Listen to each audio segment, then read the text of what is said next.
Sainteté un jour, sainteté pour toujours. Nous sommes aujourd'hui mercredi après l'épiphanie et Saint Jean, tout comme hier, ne cesse de nous parler de l'amour.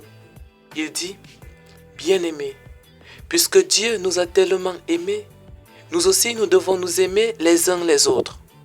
Mais qu'est-ce que cela signifie vraiment dans un monde où nous sommes souvent plus préoccupés par nos écrans que par la souffrance de ceux qui nous entourent?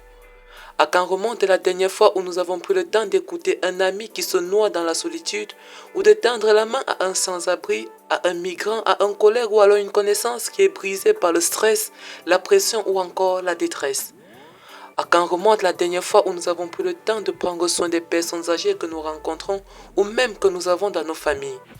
Combien de fois dans notre quotidien fermons-nous les yeux sur la souffrance de l'autre, qu'il s'agisse d'une injustice sociale dans un monde aussi brutal que le nôtre, qu'il s'agisse du racisme qui ne fait que s'accroître, ou alors du tribalisme qui ne fait qu'être le pain quotidien dans nos pays? L'amour de Dieu ne se contente pas de rester théorique, il doit devenir une action concrète.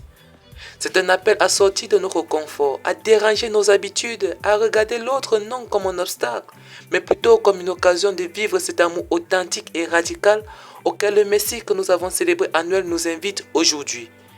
Jésus, en marchant sur les eaux dans l'Évangile, montre à ses disciples qu'il n'y a aucune situation où l'amour de Dieu ne peut pas se manifester, même dans la tempête la plus violente de nos vies.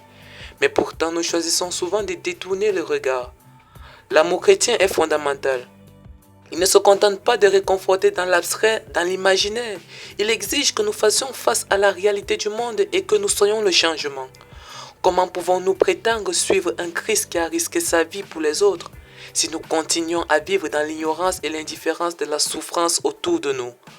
L'amour de Dieu, loin d'être une théorie, doit se traduire par des gestes concrets, par des choix difficiles, par des sacrifices.